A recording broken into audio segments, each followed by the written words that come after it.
মানুষ কবর থেকে উঠে দাঁড়াবে খালি পায়ে, উলঙ্গ অবস্থায়, ভয়ে কাঁপতে কাঁপতে। চোখে থাকবে আতঙ্ক, হৃদয়ে থাকবে অজানা ভয়। কেউ বলবে, হায়, আমাদের ঘুমের জায়গা থেকে কে আমাদের উঠিয়ে দিল? আর মুমিনরা বলবে, এটাই তো ছিল রহমানের প্রতিশ্রুতি। রাসূলরা সত্যই বলেছিলেন, পৃথিবীর প্রতিটি কোণ থেকে মানুষ বের হয়ে আসবে। কারো মাথা নুইয়ে থাকবে, কারো চোখ আকাশের দিকে তাকানো থাকবে।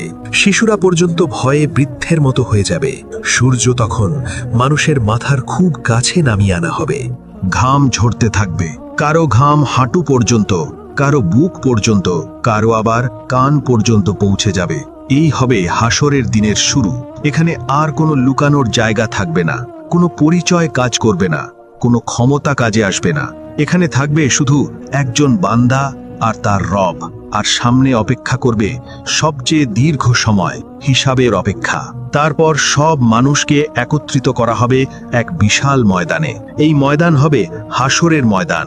এখানে কোনো পাহাড় থাকবে না, কোনো গাছ থাকবে না, কোনো ছায়া থাকবে না, শুধু সমতল ভূমি আর অসংখ্য মানুষ। আদম আলাইহিসসালাম থেকে শেষ জন্ম নেওয়া মানুষ পর্যন্ত সবাই এখানে উপস্থিত থাকবে। কারো মাথায় মুকুট থাকবে না, কারো হাতে ক্ষমতা থাকবে না। রাজা আর ভিখারি এক সারিতে দাঁড়িয়ে থাকবে। সূর্য তখন মানুষের মাথার এত কাছে নামিয়ে আনা হবে যে তার তাপ সহ্য করা অসম্ভব হয়ে যাবে।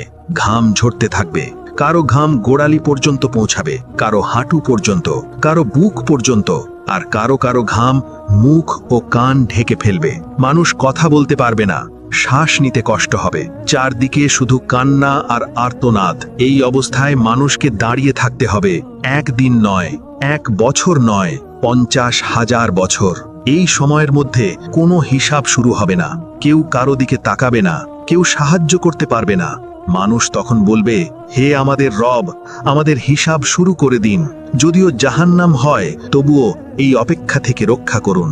কান্না করতে করতে মানুষের চোখে আর অশ্রু থাকবে না। তখন তারা কাঁদবে রক্তের অশ্রু। ভিড় এত বেশি হবে যে মাটিতে একটি সূচ ফেলার জায়গাও থাকবে না। এই সময় ফেরেশতারা সারিবদ্ধভাবে দাঁড়িয়ে যাবে। আকাশ ভেঙে পড়বে স্তরে স্তরে। সপ্তম আসমান থেকে আল্লাহর হুকুম নেমে আসবে। তারপর জাহান্নামকে হাসরের ময়দানে নিয়ে আসা হবে। 70,000 শিকল দিয়ে জাহান্নামকে টেনে আনা হবে। প্রতিটি শিকল ধরবে 70,000 ফেরেশতা। জাহান্নাম এমন ভয়ঙ্করভাবে গর্জন করবে যে ফেরেশতারাও শিউরে উঠবে। মানুষ ভয়ে অজ্ঞান হয়ে যাবে। কেউ পালাতে চাইবে, কিন্তু কোথায় যাবে? ঠিক তখনই মানুষ বুঝতে পারবে এই জায়গা থেকে আর কোনো পালানোর পথ নেই। আর তখনই মানুষ অপেক্ষা করতে থাকবে একজনের জন্য, একজন মাত্র মানুষের জন্য, যিনি এই ভয়াবহ অপেক্ষার অবসান ঘটাতে পারবেন। হাসরের ময়দানে 50,000 বছরের অপেক্ষার পর মানুষ আর সহ্য করতে পারবে না। ভয়, তাপ, তৃষ্ণা আর অপমান সব একসাথে হৃদয়ে ভেঙে দেবে। মানুষ একে একে নবীদের কাছে যেতে শুরু করবে। তারা বলবে, আপনি আমাদের জন্য আল্লাহর কাছে সুপারিশ করুন, এই ভয়াবহ অপেক্ষার অবসান ঘটান। কিন্তু এক নবী থেকে আরেক নবীর কাছে গিয়ে মানুষ হতাশ হয়ে ফিরে আসবে। অবশেষে সবাই এক জায়গায় একত্রিত হবে। সবার চোখ তখন একজনের দিকে তাকিয়ে থাকবে। তিনি হলেন আল্লাহর সর্বশেষ রাসূল সাল্লাল্লাহু আলাইহি ওয়াসাল্লাম। নবী সাল্লাল্লাহু আলাইহি ওয়াসাল্লাম এই ভয়াবহ দৃশ্য দেখে আর সহ্য করতে পারবেন না। তিনি সিজদায় পড়ে যাবেন, এমন সিজদা যার মতো সিজদা তিনি আগে কখনো করেননি।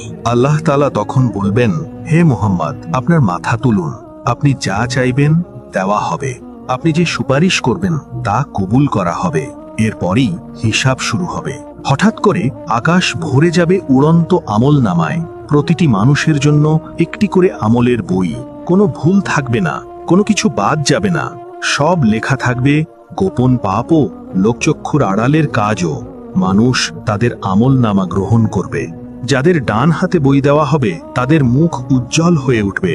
তারা আনন্দে চিৎকার করবে, নাও আমার বই পড়ে দেখো, আমি জানতাম আজ আমার হিসাব হবে। কিন্তু যাদের বাম হাতে অথবা পেছন দিক থেকে বই দেওয়া হবে তাদের চেহারা কালো হয়ে যাবে। তারা বলবে, হায়, আমাকে যদি এই বইটাই না দেওয়া হতো, আমি যদি জানতাম না আমার হিসাব কি। তারপর শুরু হবে সূক্ষ্ম প্রশ্ন।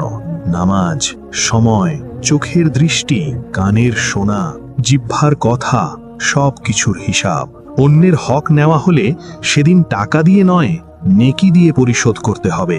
আর যাদের নেকি শেষ হয়ে যাবে তাদের ওপর অন্যের গুনাহ চাপিয়ে দেওয়া হবে। অনেকেই তখন বুঝবে দুনিয়ায় ছোট মনে হওয়া পাপগুলো আজ পাহাড় হয়ে দাঁড়িয়ে আছে। তবে যারা আন্তরিকভাবে তওবা করেছিল, যারা আল্লাহর ওপর ভরসা রেখেছিল, যারা বিনয়ী ছিল, তাদের জন্য হিসাব হবে সহজ।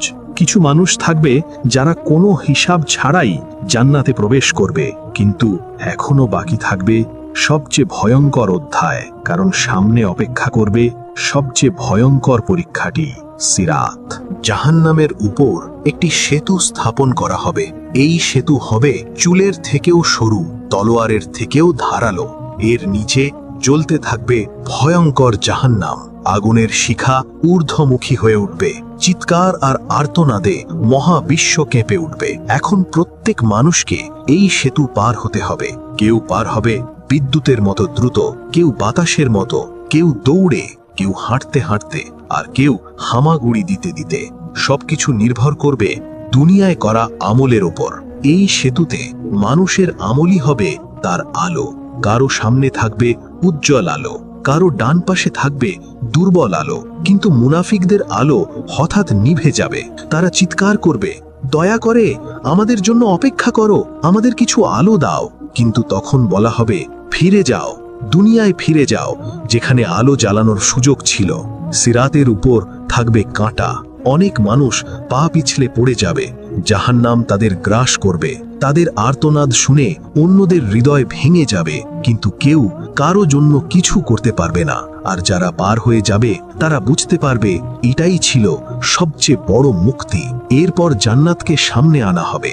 এমন জান্নাত যা কোনো চোখ দেখেনি, কোনো কান শোনেনি, কোনো হৃদয় কল্পনাও করেনি। আর জাহান্নাম যারা দুনিয়ায় আল্লাহকে অস্বীকার করেছিল, যারা অহংকার করেছিল, যারা জুলুম করেছিল, তাদের স্থায়ী আবাস হবে। তারপর ঘোষণা করা হবে, হে জান্নাতবাসীরা, তোমরা এখানে চিরকাল থাকবে, কখনো মৃত্যু নেই। হে জাহান্নামবাসীরা, তোমরাও এখানে চিরকাল থাকবে, কখনো মুক্তি নেই।